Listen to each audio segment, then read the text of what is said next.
আসসালামু আলাইকুম everyone, welcome to back to my channel.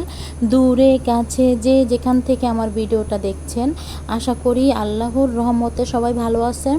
আলহামদুলিল্লাহ, আপনাদের দোয়া এবং ভালোবাসা আমরাও ভালো আছি।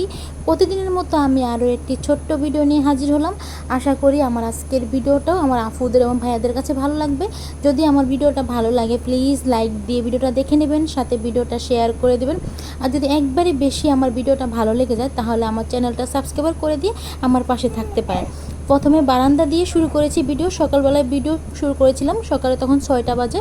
বারান্দায় গিয়ে দাঁড়িয়েছিলাম, আমার ছেলেকে নিয়ে তো বারান্দায় যাই, তার জন্য বারান্দায় গিয়ে দাঁড়িয়েছিলাম। তারপরে এখন আমি রান্নাঘরে চলে আসছি, আলুটা ভেজে নিচ্ছি। আজকেও আমি ডিম রান্না করব, তার জন্য কিন্তু আমি সব কিছু কেটে তারপরে কিন্তু এখন রান্নাটা বসিয়ে দিচ্ছি। প্রথমে কিন্তু আলুগুলো ভালো করে মশলার সাথে আমি ভেজে নিচ্ছি।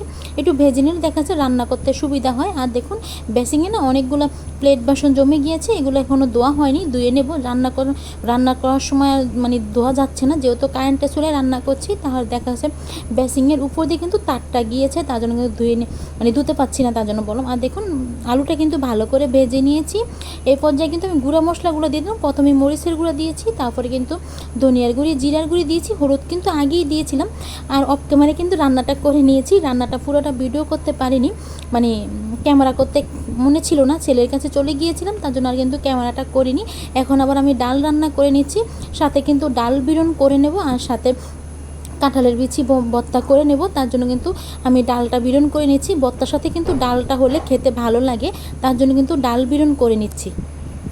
আজকে 10 দিন হয়েছে আপনাদের ভাইয়া বাসায় নেই, তার জন্য কিন্তু আমি কারেন্টের চুলায় রান্না করি। আপনাদের ভাইয়া অফিসের কাজে কিশোরগঞ্জে গিয়েছে, আসতে একটু লেট হবে। 10 দিন হয়েছে আপনাদের ভাইয়া গিয়েছে, তার জন্য কিন্তু আমি এখন কারেন্টের চুলাটাই রান্না করি, সিলিন্ডার গ্যাসে রান্না করছি না।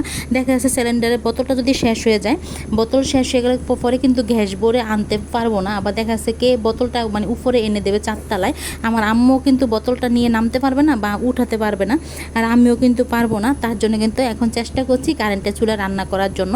যখন আবার আপনাদের ভাইয়া বাসায় আসতে পারবে, দেখা যাচ্ছে 1 সপ্তাহ পর পর বা 2 দিন পর পর বাসায় আসবে, তখন দেখা যাচ্ছে আমি যদি সিলিন্ডার গ্যাসে রান্না করি, তখন দেখা যাচ্ছে বোতলটা শেষ হলে কিন্তু আমার বোতলটা আনতে সমস্যা হবে না বাজার থেকে বা বাহিরের থেকে, দোকান থেকে। তার জন্য কষ্ট করে হলে একটু কারেন্টের চুলা রান্না করে নিচ্ছি। হয়তো বা 1 পদ রান্না করার পরে দেখা যাচ্ছে আবার চুলাটা বন্ধ করে তারপরে কিন্তু ছেলেকে খাওয়াইয়ে গোসল করিয়ে তারপরে কিন্তু আবার দেখা যাচ্ছে বাকি রান্নাগুলো করে নিই। আর যেহেতু বাটটা রান্না করি আমি রাইস কুকারে, তার জন্য কিন্তু আমার কোনো সমস্যা হচ্ছে না। দেখা যাচ্ছে ভাতের সাথে কিন্তু ডিম সিদ্ধ করা যায়, কিন্তু আলুটা সিদ্ধ হয় না। দোকানদাররা বলেছে যে আলু সিদ্ধ হবে, কিন্তু আলুটা না সিদ্ধ হয় না, তার জন্য কিন্তু আমি ডিমটাই সিদ্ধ করি ভাতের সাথে। এভাবেই আমি কাজগুলো করে থাকি অল্প করে। দেখা যাচ্ছে একবারে তো সব কাজ করতে পারবো না, তার জন্য কিন্তু অল্প করেই কাজগুলো করে থাকি। এখন কিন্তু বেডরুমে চলে আসলাম। বেডরুমের খাটটা কিন্তু মুছে পরিষ্কার করে নিচ্ছিলাম, ঝুল হয়েছে, তারপরে বালু জমেছে, এগুলো পরিষ্কার করে নিচ্ছিলাম। অনেক দিন হয়েছে আমি করতে পারিনি। প্রেগনেন্ট থাকা অবস্থায় যেহেতু আমি কোনো কাজ করতে পারিনি, টোটালি কোনো কাজ করিনি আমি, তার জন্য বললাম অনেকটাই ময়লা জমে গিয়েছে। আর ওই বাসার থেকে নতুন বাসায় যখন আসছিলাম তখন কিন্তু পরিষ্কার করা হয়নি। দেখুন বন্ধুরা কতটা পরিষ্কার করে নিয়েছি, দেখলেই বুঝতে পারবেন। অনেকটা সময় নিয়েই কিন্তু আমি ফার্নিচারগুলো মুছে নিয়েছিলাম। আর বাহিরে না অনেক মেঘ ডাক ছিল, মনে হচ্ছে যে কোনো মুহূর্তে বৃষ্টি হবে। বৃষ্টি হলে তো ভালোই হবে, কারণ যেই পরিমাণে গরম পড়তেছিল, গরমের কারণে কিন্তু থাকা যাচ্ছে না। দেখা যাচ্ছে উপরে যদি ফ্যান চালিয়েও রাখি তারপর কিন্তু রুম ঠান্ডা লাগে না, অনেকটাই গরম লাগে। তার জন্য বললাম আমার কাছেই গরম লাগে না, সবার কাছে গরম লাগে জানি না, তবে অনেকটাই গরম লাগে। আর দেখুন আমি সাথে একটু বাইরের দিকে ক্যামেরা করে নিচ্ছিলাম। মনে হচ্ছে যে আকাশ অন্ধকার হয়ে বৃষ্টি আসবে, হয়তো বা বোঝা যাচ্ছে না ক্যামেরাতে, তার জন্য বললাম। আর দেখুন সাইডে সাইডে কিন্তু গাছপালা আছে, আমি কিন্তু এখন রুম থেকেই বাহিরের দিকে দেখতে পারি। আজকের ভিডিওটা এই পর্যন্তই। আজকের ভিডিওটা বেশি বড় করব না, আবার নতুন একটা ভিডিওর সাথে দেখা হবে। ভালো থাকবেন সবাই, সুস্থ থাকবেন সবাই, আল্লাহ হাফেজ।